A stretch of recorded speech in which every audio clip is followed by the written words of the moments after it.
Hello' everyone. তো তোমালোকৰ আজি DME এক্সাম আছিলে আৰু মই এক্সপেক্ট কৰিছোঁ যে তোমালোকৰ DME এক্সামটো সকলোৰে ভাল হৈছে। তো মই এতিয়া আজি তোমালোকক সেই DME এক্সামৰ মেথছৰ পৰ্চনটোৰ চলিউশ্যন দিবলৈ গৈ আছোঁ। তো মই নিজৰ ইন্ট্ৰডাকশ্যনটো দি লৈছোঁ। মই আছাম ইঞ্জিনিয়াৰিং কলেজৰ তোমাৰ চিভিল ইঞ্জিনিয়াৰিঙৰ ছাত্ৰ, ঠিক আছে।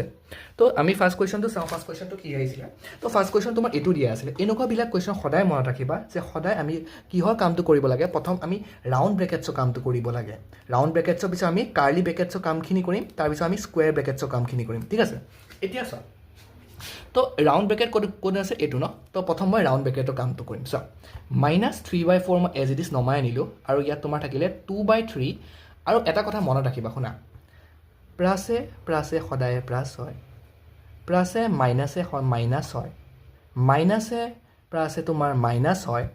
মাইনাছে মাইনাছে প্লাছ হয়। মানে দুটা যদি ছেম চাইন যদি থাকে তেন্তে সিহঁতৰ আউটপুটটো সদায় প্লাছ বনে, আৰু যদি অপজিট চাইন থাকে তেন্তে সিহঁতৰ আউটপুটটো মাইনাছ বনে, ঠিক আছে, মাইনাছ বনে। এতিয়া আছোঁ ইয়াত প্লাছ আৰু মাইনাছ অপজিট ন। অপজিট হ'লে সিহঁতৰ আউটপুটটো কি বনিব? মাইনাছ বনিব। প্লাছে মাইনাছে মই কি লিখিলোঁ? -5/6। এতিয়া বহুতে LCM ল'বলৈ টান পোৱা। তো LCM লোৱা তোমালোকে আগৰ ট্ৰিকটো পাহৰি যোৱা। মই এটা তোমালোকক শিকাই দিছোঁ যে 3 আৰু 6ৰ LCM কি হ'ব। চোৱা, ইয়াত 6 আছে ন, আমি তেন্তে ইয়াকো 6 বনাবলৈ ট্ৰাই কৰিম, ঠিক আছে। তো -3/4 টো -3/4 লিখিলোঁ ইনটু, ইয়াক যদি মই 6 বনাব লাগে তেন্তে 3 লগত কি মাল্টিপ্লাই কৰিব লাগিব? 3 × 2। এতিয়া আৰু 2টোক তুমি তলত মাল্টিপ্লাই কৰিছা যেতিয়া 2টো ওপৰতো মাল্টিপ্লাই কৰি দিয়া, কিয়নো তেতিয়াহে তোমাৰ চোৱা 2টো কেঞ্চেল গৈ আল্টিমেটলি তোমাৰ ওপৰ টাৰ্মটো 2/3 থাকিব, ঠিক আছে। তো -3/4 টো মই এনেকৈ লিখিলোঁ আৰু ইয়াত ব্ৰেকেটত তোমাৰ কি থাকিলে? ইয়াত ওপৰত বনি গ'ল 4, তলত বনি গ'ল 6, -5/6। এতিয়া বেলেগ একো কৰিব নালাগে, তোমালোকে কি কৰা, 6টো এনেকৈ কমন লৈ মানে LCM ল'লোঁ আৰু। তো থাকি গ'ল তোমাৰ কি? 4 - 5। 4 - 5 কিমানো? তোমালোকে চবেই জানা যে 4 - 5 কিমান হৈ গ'ল? -1 6। অ'কে, তো এইটোৱে 3 কাটিলে, এইটো 2 টাইমছ গ'ল। মাইনাছে মাইনাছে মই কৈছিলোঁ না, ছেম চাইন থাকিলে কি হয়? তাৰ আউটপুটটো প্লাছ হয়। তো প্লাছ হৈ গ'ল, +1/4 হৈ গ'ল 2, +1/4 × 2 কিমান হৈ গ'ল? 8। 1/, হৈ গ'ল তোমাৰ চলিউশ্যন। তো চলিউশ্যন তোমাৰ option number B is the correct option. Thank you. এতিয়া তোমালোকে নেক্সট কুৱেশ্যনটো চোৱা। If 21y5 is a multiple of 9 where y is a digit, what is the value of y?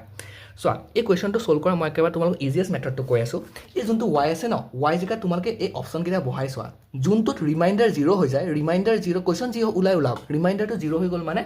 9 দি কি হৈ গ'ল? ডিভিজিবল বা হৰণ কৰিব পাৰি তাক, ঠিক আছে। চাই লওঁ, এবাৰ 1 আছে ন, তো মই 1 পুট কৰোঁ। 2y জেগাত কি পুট কৰিলোঁ? 1 5। তাৰপিছত মই 9 দি ডিভাইড কৰি চালোঁ। 9 দি ডিভাইড কৰিলে 9 2 কিমান হ'ল? 18। ইয়াত তোমাৰ কিমান কেৰি হ'ল? 31, ঠিক আছে। 9 3 কিমান হৈ গ'ল? 27 হৈ গ'ল। 27ৰ পৰা ইয়াত কিমান হৈ গ'ল? 4 45, আৰু 9 5 কিমান? 45। তো যিহেতু ৰিমাইণ্ডাৰ কিমান ওলালে? 0 ওলালে। মই কৈছোঁ ৰিমাইণ্ডাৰ যদি 0 হৈ যায় সেইটোৱে কি হৈ যাব? ডিভিজিবল হৈ যাব, ঠিক আছে। গতিকে 9ৰ এটা কি হ'ল? মাল্টিপল, মানে 9ৰ মাল্টিপল যদি 2 1 2 1 5, যদি মই 1 লওঁ y ভেলু, তেন্তে ই কি হৈ গ'ল? 9ৰ মাল্টিপল হৈ গ'ল। তো আমাৰ option number 1 is the correct option. So' প্ৰথমটোৱে কাৰেক্ট পাই গ'লোঁ, তো বাকীকেইটা আমাৰ চোৱাৰ দৰকাৰ নাই। এইটো চোৱা, এতিয়া চোৱা, আমি থাৰ্ড কুৱেশ্যনটো চাম। তো এনেকুৱা ধৰণৰ কুৱেশ্যন তোমালোকে চোৱা, চকু বন্ধ কৰি তোমালোকে চলিউশ্যনটো টিক মাৰিব পাৰা হ'ব লাগিব। এইটো চোৱা, তোমালোকৰ এই কুৱেশ্যনটোত কি দিছে? Find the values of the letters in the following, ঠিক আছে। A আৰু B দুটা লেটাৰ দিয়া আছে, ইয়াৰ ভেলুকেইটা কি হ'ব সুধি আছে। তো ইহঁত দুটা আমি এড কৰিছোঁ ন, প্লাছ কৰি আছোঁ ন। ওপৰত আছে 3a25, ঠিক আছে। এতিয়া মোক কোৱাচোন, 5ৰ লগত ক্ৰাক প্লাছ কৰিলে বা এড কৰিলে 2 পোৱা যাব। তো 5তকৈ অবভিয়াছলি সি সৰু হ'ব নোৱাৰে, হয়নে নাই? অবভিয়াছলি সি কি হ'ব নোৱাৰে? সৰু হ'ব নোৱাৰে, 5তকৈ ডাঙৰ ভাবা। তো 5ৰ লগত ভাবাচোন, যদি মই 7ক যদি প্লাছ কৰি দিওঁ নহয়, 7 + 5 2 ইয়াত আহি গ'ল, আৰু এটা 1 এটা কি হৈ গ'ল? কেৰি হৈ গ'ল, হয়নে নাই? 12 হ'ল। 7 + 5 মানে 12 হ'ল। 12ৰ 2টো ইয়াত আহিল, 1টো ইয়াত কি হৈ গ'ল? কেৰি হৈ গ'ল, ঠিক আছে। তো এতিয়া চাওঁ, 1 + 3 4, 4 + 2 6, মানে কি হৈ গ'ল? আমি A ভেলু কিমান পাই গ'লোঁ? 7 পাই গ'লোঁ, আৰু B ভেলু কিমান পাই গ'লোঁ? 6 পাই গ'লোঁ। এইবিলাক মেণ্টেল এবিলিটি খেল, ঠিক আছে। A ভেলু কিমান পালোঁ? 7 পাই গ'লোঁ। B ভেলু কিমান পাই গ'লোঁ? 6 পাই গ'লোঁ। Option number D is the correct option. এতিয়া চোৱা, আমি নেক্সট কুৱেশ্যনটো চাম। ডিভাইড মানে হৰণ কৰিব দিছে এই এক্সপ্ৰেশ্যনটোক এইটো দিয়ে, and find the answer from the option given value. চোৱা, এইটো আমি স্মুথলি কৰি আছোঁ একদম। চোৱা কেনেকৈ কৰিম। জেড কিমান দি আছে? 5z² - 80 ডিভাইডেড বাই 5z z + 4। এতিয়া চোৱা, ইয়াত তলত 5z আছে। ইয়াৰ পৰা যদি মই 5 এটা কমন লৈ ল'ব পাৰোঁ, কমন লৈ বাহিৰত ওলাব পাৰোঁ, তেন্তে 5z কেঞ্চেল হৈ আমাৰ এক্সপ্ৰেশ্যনটো চিম্পল বনি যাব। চোৱা মই 5টো চোৱা 85ৰ মাল্টিপল হয় 80ক যদি মই 5এ ডিভাইড কৰোঁ কি বনিব 1 5 30 আৰু কি বনি গ'ল 60 মানে 16 টাইমছ হৈ আছে ঠিক আছে তো চোৱা z5z² মাইনাছ 5 ইনটু 16 এনেকৈ লিখিব পাৰোঁ লিখিলোঁ এনেকৈ লিখিব পাৰোঁ যদি মই লিখি লৈছোঁ ঠিক আছে তো ইয়াৰ পৰা চোৱা 5 দুটাতে আছে 5 দুটা টাৰ্মতে আছে গতিকে 5টো মই কমন আনি পেলাই বাহিৰত ওলাই আনিব পাৰোঁ তেন্তে কি থাকি গ'ল তোমাৰ 5z এই 5টোতো বাহিৰত গুচি গ'ল ন তো z² মাইনাছ 16 ডিভাইডেড বাই 5z কিমান থাকিলে z প্লাছ 4 তুমি মোক এটা কথা কোৱা 16ক মই কি লিখিব পাৰোঁ 16ক মই 4² লিখিব পাৰোঁ 4² লিখিব পাৰোঁ 4² মানে 4 ইনটু 4 টো 16 হয় ন লিখিবতো পাৰোঁ ন তো লিখোঁ 5z কাটি দিওঁ ঠিক আছে তো z² মাইনাছ 4² ডিভাইডেড বাই কি লিখিলোঁ z প্লাছ 4 লিখিলোঁ ঠিক আছে তো এটা তোমালোকে চোৱা তোমালোকে এলজেব্ৰা 3টা অপশ্যন বাকী মনত ৰাখা নাৰাখা 3টা অপশ্যন সদায় 3টা মানে তোমাৰ ফৰ্মুলা সদায় মনত ৰাখিবা সেই কি হৈছে ফৰ্মুলাকেইটা প্ৰথমটো হৈছে a² minus b² is equal two a plus b a into a minus b ঠিক আছে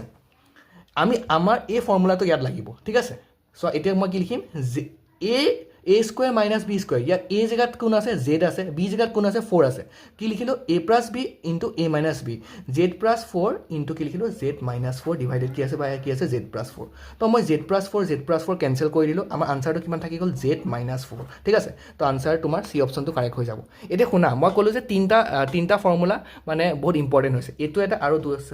দুটা ফৰ্মুলা হৈছে এটা হৈছে a plus b whole square সেইটো কি হয় a² plus 2ab plus b² আৰু এটা হৈছে তোমাৰ a minus b whole square এইটো ইয়াৰ ৰেপ্লিকা হয় এইটো ছেমেই হয় খালি ইয়াত প্লাছৰ জেগাত কি লিখিবা তোমালোকে মাইনাছ লিখিবা a² minus 2ab plus b² okay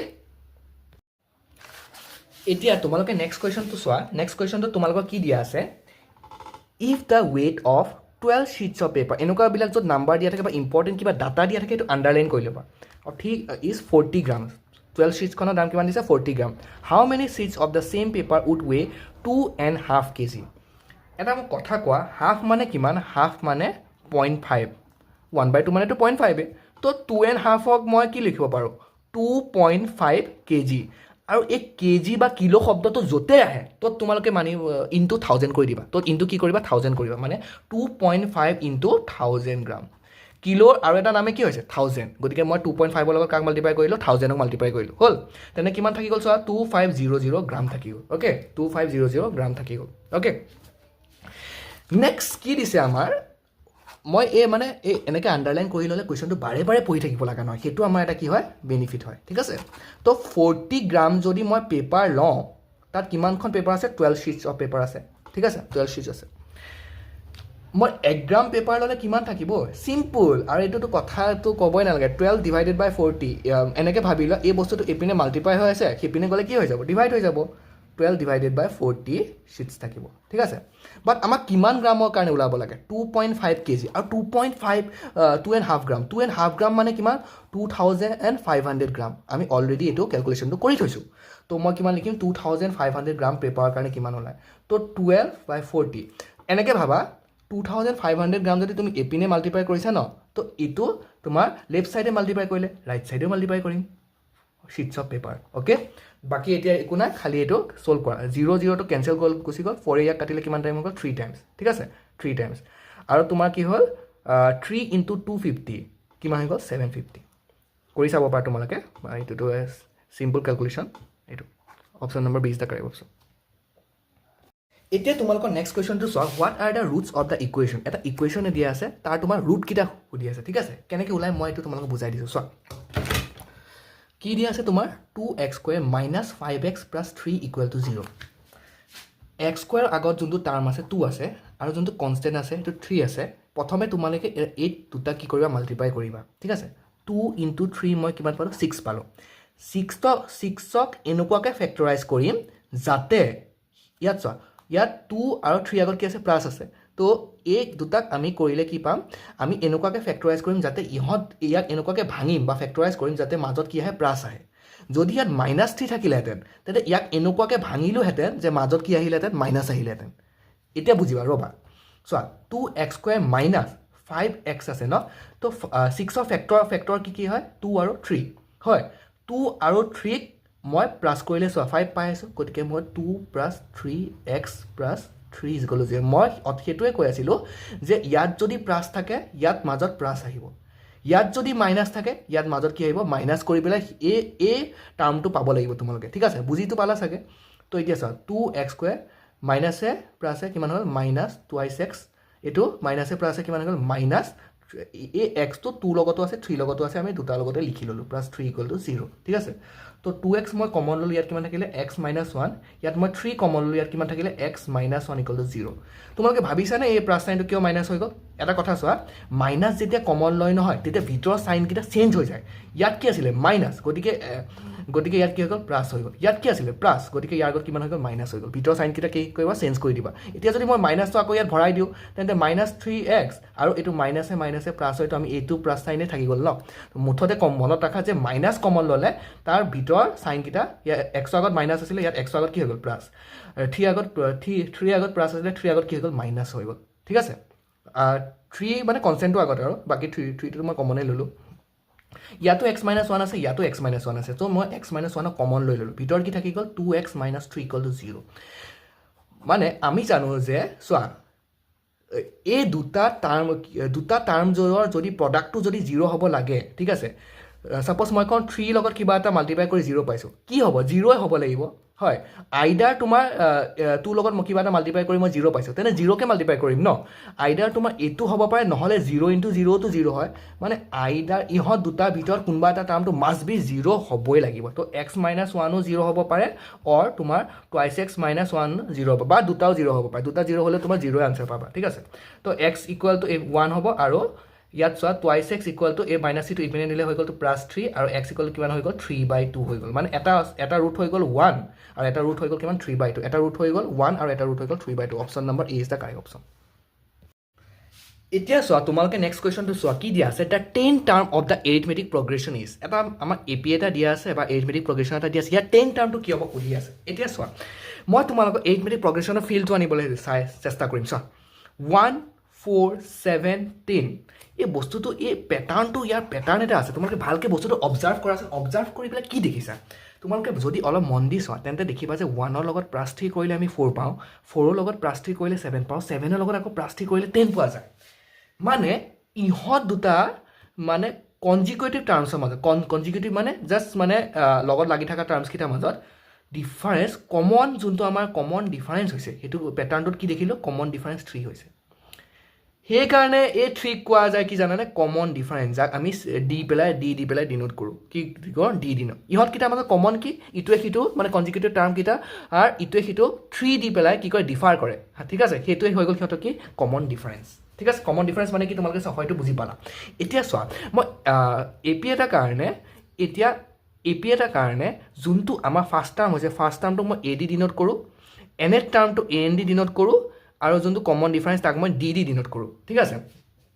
ফৰ্মুলাৰ মতে কি হয় এনেট টাৰ্ম এইটো কি আছে এনেট term A N is equal two A first term plus N minus 1 into D এইটো এনেট টাৰ্মৰ ফৰ্মুলা ঠিক আছে এতিয়া আমাক এপিটো কি দিয়া আছে 2,7,12 দিয়া আছে হয় ইয়াত চোৱাচোন ইটো সিটো টাৰ্ম মানে কনজিকিউটিভ টাৰ্মকেইটা প্লাছ 5 ডিফাৰেঞ্চ দি পেলাই ভেৰি কৰি আছে তো মই কি লিখিম যোনটো আমাৰ ফাৰ্ষ্ট টাৰ্ম ইয়াত কি হৈছে ফাৰ্ষ্ট টাৰ্ম হৈছে এ ইকুৱেল টু 2 আৰু যোনটো কমন ডিফাৰেঞ্চ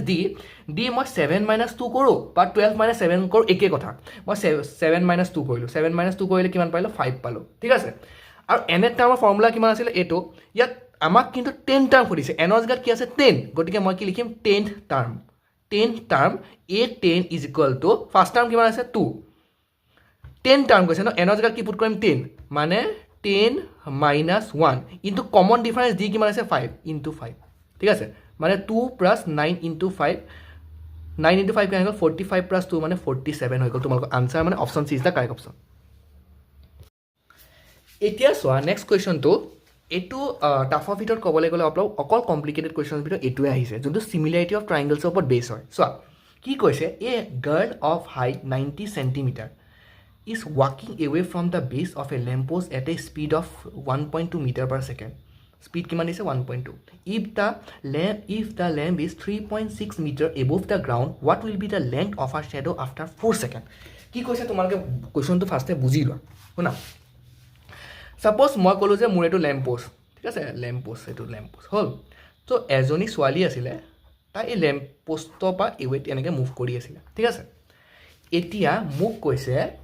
যে ছোৱালীজনী 4 ছেকেণ্ডৰ পিছত এই লেম্প পোষ্টৰ পৰা এইখিনিলৈকে পাইছে 4 ছেকেণ্ড লাগিছে এইখিনি পৰা এইখিনিলৈকে পাবলৈ আৰু কোনটো স্পীডত গৈছে 1.2 মিটাৰ পাৰ ছেকেণ্ড আমি চবেই জানো যে স্পীড ইকুৱেল টু কি হয় ডিষ্টেঞ্চ ডিভাইডেড বাই টাইম হয় নহয় জানো তেন্তে ডিষ্টেঞ্চ কি হৈ যাব কোৱাচোন তোমালোকে স্পীড ইনটু কি হৈ যাব স্পীড ইনটু টাইম হৈ যাব এতিয়া তোমাৰ স্পীড কিমান দিয়া আছে 1.2 মিটাৰ পাৰ ছেকেণ্ড আৰু টাইম কিমান দিয়া আছে 4 ছেকেণ্ডৰ কাৰণে 4 মানে 4.8 মিটাৰ ডিষ্টেঞ্চ তাই এইখিনিৰ পৰা এইখিনিলৈকে কভাৰ কৰিলে ঠিক আছে 4.8 মিটাৰ কভাৰ কৰিলে মোক সুধি আছে what two B the length of R shadow after 4 second তাৰ শ্বেডোটো এইখিনিত পৰিব এই শ্বেডোটো ক'ত পৰিব লেম্পটোৰ কাৰণে এইখিনিত পৰিব ত' শ্বেডোটো লেংথটো মই এক্স বুলি মানি ল'লোঁ কিমান মানি ল'লোঁ এক্স ঠিক আছে আৰু ইয়াত তোমাৰ লেম্প পোষ্টটো হাইট কিমান দিয়া আছে 3.6 মিটাৰ দিয়া আছে এইটো চোৱা 3.6 মিটাৰ এবভ দ্য গ্ৰাউণ্ড মানে লেম্প পোষ্টটো হাইট তোমাৰ 3.6 মিটাৰ দিয়া আছে এতিয়া মই এইটো নাম দি লওঁ এ বি চি এইটো নাম দিলোঁ ডি আৰু ই গাৰ্লৰ হাইট কিমান আছে 90 চেণ্টিমিটাৰ আৰু তোমালোকে জানা যে 1 metre is equal to 100 centimetre ঠিক আছে তো 1 centimetre is equal to 1/100 metre ঠিক আছে তো 90 চেণ্টিমিটাৰ যদি মই মিটাৰ কনভাৰ্ট কৰোঁ 90 ইনটু 1/100 মিটাৰ মানে 0.9 মিটাৰ তো গাৰ্লজনী হাইট কিমান আছে 0.9 মিটাৰ ঠিক আছে এতিয়া চোৱা তোমালোকে চিমিলাৰিটি অফ ট্ৰাইংগুলত কি পঢ়িছিলা মানে এটা ৰুল পঢ়িছিলোঁ এইটো কয় এ ৰুল কি হয় এংগেল ৰুল দুটা এংগেল ইয়াত আমি ইকুৱেল দেখাব পাৰোঁ নেকি আমি সেইটো চাওঁ চোৱা গাৰ্লটো পূৰা ভাৰ্টিকেলি ষ্ট্ৰেইট খাৰা হৈ আছে তো এই এংগেলটো 90 ডিগ্ৰী আৰু লেম্পপোষ্টডালো পূৰা ষ্ট্ৰেইট এনেকৈ খাৰা হৈ আছে তো এইটো এংগেলো 90 ডিগ্ৰী ঠিক আছে আৰু ইহঁতৰ চোৱা এই ট্ৰাইংগেলটোৰ কাৰণে এই সৰু ট্ৰাইংগেলটোৰ কাৰণে আৰু এই ডাঙৰ ট্ৰাইংগেলটোৰ কাৰণে এটা এংগেল কমন চি এংগেলটো কি হৈছে কমন মানে দুটা এংগেল আমি ইকুৱেল দেখাব পাৰি গ'লোঁ আমি যদি এতিয়া আমি চোৱা ফ্ৰম ট্ৰাইংগেল কোন দুটা ট্ৰাইংগেল ল'লোঁ from triangle A B C মানে এই ডাঙৰ ট্ৰাইংগেল এই গোটেইটো and triangle D E C মানে সৰু ট্ৰাইংগেলটোত angle A C B is equal to angle D C E এইটো এংগেলটো কমন ন ছেইম এংগেলটো ইকুৱেল হ'বই ন এইটো কি হ'ব কমন এংগেলটো কি হয় কমন এংগেলটো ইকুৱেল হ'বই ঠিক আছে আৰু এইটো চোৱা এইটো কি হৈছে সিহঁতে পূৰা এনেকৈ ষ্ট্ৰেইটকৈ খাৰা হৈ আছে ন ভাৰ্টিকেলি পূৰা ষ্ট্ৰেইট হৈছে ন এইটো এংগেলো 90 লেম্পপোষ্টডালৰ এংগেলটো 90 হ'ব গ্ৰাউণ্ডৰ লগত আৰু ছোৱালীজনী পূৰা ভাৰ্টিকেলি ষ্ট্ৰেইট হৈ আছে গতিকে গ্ৰাউণ্ডৰ লগত এংগেলটো কিমান হ'ব 90 হ'ব মানে এংগেল এ বি চি ডাঙৰ এংগেলটোৰ কাৰণে ইজ ইকুৱেল টু এংগেল ছোৱালীজনীৰ কাৰণে D E C is equal to কিমান হয় 90 ডিগ্ৰী তো আমাৰ এই দুটা ট্ৰাইংগেল কি হৈ গ'ল চিমিলাৰ হৈ গ'ল তো মই লিখিম যে triangle A B C similar to triangle কি লিখিম ডি ই চি চ' ইয়াত তোমালোকে দেখিলে গম পাবা চোৱা বি কাৰ লগত মিলি আছে ই এংগেলৰ লগত মিলি আছে বি ই এংগেলত মিলি আছে চিটো কমন তেন্তে এ আৰু ডিটো মানে ইকুৱেল হ'ব কিয় ইকুৱেল হ'ব চোৱা ট্ৰাইংগুলৰ এই দুটা এংগেল যদি ইকুৱেল হয় থাৰ্ড এংগেলটো কি হ'ব সিহঁতৰ ইকুৱেলে হ'ব থাৰ্ড এংগেলটো কাৰণ ট্ৰাইংগেলৰ গোটেইকেইটা এংগেলৰ চাম আপ কৰিলে কিমান হয় 180 ডিগ্ৰী হয় দুটা এংগেল ইকুৱেল হৈ গ'ল তেন্তে থাৰ্ড এংগেলটো কি হ'ব ইকুৱেল হ'ব তোমালোকে হয়তো গম পাইছা কি ক'ব বিচাৰিছোঁ মই এতিয়া মই কি লিখিম চ' এ বি আছে ন তো এ বি ৰেচিঅ'কেইটা ছেইম হ'ব A B by D E equal to এই ইকুৱেল টু কিমান হ'ব বি চি তো B C by A B C by কিমান হ'ব E C B C by E C এনেকৈ লিখে চোৱা এ বি প্ৰথম দুটা ল'লোঁ A B divided by D A B by D তাৰপিছত কি আহিছে বি চি আহিছে বি চি এইফালে কি আহিছে ই চি গতিকে B C by E C এনেকৈ লিখিলোঁ ঠিক আছে এতিয়া চোৱা এ বি তোমাৰ ভেলুটো কিমান দিয়া আছে 3.6 দিয়া আছে আৰু তোমাৰ যোনটো ডি ই আছে ডি ই ভেলুটো কিমান দিয়া আছে তোমাৰ 0.9 দিয়া আছে এতিয়া বি চি ভেলুটো কিমান হ'ব চোৱা 4. বি চি ইয়াৰ পৰা ইয়ালৈকে 4.8 প্লাছ কি কৰিম এক্স কৰিম ন 4.8 প্লাছ এক্স আৰু ই চি ভেলুটো কিমান হ'ব অকল এক্স হ'ব তো মই কি পালোঁ আমি আল্টিমেটলি কি পালোঁ এইটো চোৱা এইটো কেঞ্চেল কৰিলে 4 পালোঁ গতিকে কিমান হৈ গ'ল এইফালে এক্সৰ লগত মাল্টিপ্লাই কৰিলে 4x equal to 4.8 plus x তো 4x মাইনাছ এক্স কিমান 3x ইকুৱেল টু 4.8 তেন্তে এক্স ইকুৱেল টু কিমান হৈ গ'ল 4.88 divided by 3 equal to 1.6 metre answer তোমাৰ কিমান হৈ গ'ল answer number D is the correct option এতিয়া নেক্সট কুৱেশ্যনটো চোৱা find the value of 1 divided by 3 to the power -2 দিয়া আছে ঠিক আছে আমি এটা এক্সপনেনচিয়েল এটা ফৰ্মুলা এটা জানো 1 বাই যদি a two the power n থাকে ন তাক যদি মই ওপৰত নিব লাগে তেন্তে a two the power minus হৈ যায় মানে একো না a টো a থাকিব n ৰ জেগাত প্লাছ থাকিলে মাইনাছ হ'ব মাইনাছ থাকিলে প্লাছ হ'ব চাইনটো খালি উল্টাব লাগে ঠিক আছে তো আমাক কুৱেশ্যনত দিয়া আছে 1 বাই 3 টু দি পাৱাৰ মাইনাছ 2 যদি মই 3 টো ওপৰলৈ লৈ যাওঁ তেন্তে মই কি কৈছিলোঁ প্লাছ থাকিলে মাইনাছ হ'ব মাইনাছ থাকিলে প্লাছ হ'ব ইয়াত কি আছে মাইনাছ 2 তেন্তে ওপৰত গ'লে কিমান হ'ব প্লাছ 2 আৰু 3 স্কোৱাৰ মানে আমি চবেই জানো যে 9 হয় option number B is the correct option এতিয়া নেক্সট কুৱেশ্যনটো চোৱা নেক্সট কুৱেশ্যনটো কি দিছে find the height of a cuboid এটা কিউবইড তোমালোকে চবেই চিনি পোৱা যদি নোপোৱা চাই লোৱা কেনেকুৱা হয় পাকচটো নিচিনাই আৰু এনেকুৱা টাইপৰ থাকে ঠিক আছে এনেকুৱা টাইপৰ থাকে এইটো কি হয় তাৰ এইটো হয় তোমাৰ লেংথ এইটো কি হৈ গ'ল তাৰ লেংথ ঠিক আছে এইটো কি হৈ গ'ল তাৰ ব্ৰেড এইটো কি হৈ গ'ল তাৰ হাইট ঠিক আছে তোমালোকে সবেই এই ফৰ্মুলা কিটাও পঢ়িছা কিউবইডৰ কাৰণে যে তোমাৰ ভলিউম কিমান হয় ভলিউম হৈ গ'ল তোমাৰ length into breadth into height আৰু কিউবইডৰ এৰিয়া কিমান হয় 2 whole into L B plus B H plus H L এই ফৰ্মুলা কিটাও তোমালোকে পঢ়িছা ঠিক আছে এই ফৰ্মুলাটো তোমালোকে পঢ়িছা বাট এতিয়া চোৱা কিউবইডৰ পৰা কিউবো বনাব পাৰি যদি মই লেংথ ব্ৰেড আৰু হাইটটো ইকুৱেল লৈ লওঁ তেনে কিউবইডটো কিহলৈ কনভাৰ্ট হৈ যায় কিউবলৈ কনভাৰ্ট হৈ যায় কিহলৈ কনভাৰ্ট হৈছে কিউবলৈ কনভাৰ্ট হৈছে এতিয়া মোক সুধিছে find the height of the cuboid মানে আমি এইচটো ওলাব লাগে হুজ ভলিউম ইজ ইমান তো ভলিউম কিমান দিয়া আছে ভলিউম তোমাৰ দিয়া আছে 275 চেণ্টিমিটাৰ কিউব মই ভলিউম মানে কি জানো length into breadth into height equal to 275 দিয়া আছে আমাক ঠিক আছে এইটো আমাৰ ইকুৱেশ্যন নম্বৰ 1 লৈ লওঁ এতিয়া ল'ৰা ছোৱালীয়ে কি ভুল কৰিব যে ইয়াত কি দিয়ে আমি এৰিয়াহে এইটো জানো কিন্তু আমাক অকল এৰিয়া দিয়া নাই তাৰ লগতে বেছ বুলিও মেনশ্যন কৰিছে মানে ভূমিটোৰ এৰিয়া এই বেছৰ এৰিয়া বেছত কি কি আছে চোৱা লেংথ আছে আৰু বেছ আছে লেংথ আছে আৰু ব্ৰেথ আছে ন তো লেংথ আৰু বেছটো শ্বেপটো কেনেকুৱা ৰেক্টেংগুলাৰ শ্বেপৰ ন ৰেক্টেংগুলাৰ এৰিয়া কিমান হয় লেংথ ইনটু ব্ৰেথ হয় অকল আমাৰ বেছৰ এৰিয়াটো দিয়া আছে আমাৰ গোটেই কিউবইডৰ এৰিয়াটো সোধা নাই যদি গোটেই কিউবইডৰ এৰিয়াটো সুধিলেহেঁতেন তেতিয়া আমি এইটো ফৰ্মুলা ইউজ কৰিলোহেঁতেন গম পালা ঠিক আছে তো ভূমি এৰিয়া কিমান হয় ভূমিটো চোৱা এটা ৰেক্টেংগুলাৰ ফৰ্মত হৈছে তো ৰেক্টেংগুলাৰ এৰিয়া হৈছে লেংথ ইনটু ব্ৰেথ তো বেছ এৰিয়া কিমান দিয়া আছে আমাৰ বেছ এৰিয়া ইকুৱেল টু দিয়া আছে আমাৰ 25 চেণ্টিমিটাৰ স্কুৱেৰ আৰু বেছ এৰিয়া মানে কিমান length into breath equal to 25 centimetre আৰু স্কুৱেৰ আমাৰ দিয়া আছে এইটো কুৱেশ্যন নম্বৰ 2 তো আমাৰ ইকুৱেশ্যন নম্বৰ 1ত চোৱা আমাৰ কি দিছে length into breath into height equal to 275 length into breath into height equal কিমান দিয়া আছে 275 এইটো ইকুৱেশ্যন নম্বৰ 1 দিয়া আছে আমাৰ আৰু লেংথ ইনটু ব্ৰেথৰ ভেলুটো কিমান হয় 25 হয় ন মানে লেংথ ইনটু ব্ৰেথৰ জেগাত মই 25 লিখি দিব পাৰোঁ 25 ইনটু এইচ ইকুৱেল টু 275 এইটো ক'ৰ পৰা পালোঁ ফ্ৰম ইকুৱেশ্যন নম্বৰ 2 তো মোৰ এতিয়া হাইট ইকুৱেল টু কিমান আছে এইফালে ইয়াত মাল্টিপ্লাই আছে সিপিনে দিলে কি হৈ যাব ডিভাইড হৈ যাব মানে 275 ডিভাইডেড বাই 25 আৰু 275 ডিভাইডেড বাই 25 তোমালোকে কৰি চাবা তো 11 আহিব তো মোৰ হাইট কিমান আহি গ'ল 11 চেণ্টিমিটাৰ আহি গ'ল যিহেতু গোটেইখিনি ইউনিট তোমাৰ চেণ্টিমিটাৰ দিয়া আছে তো option number C is the correct option thank U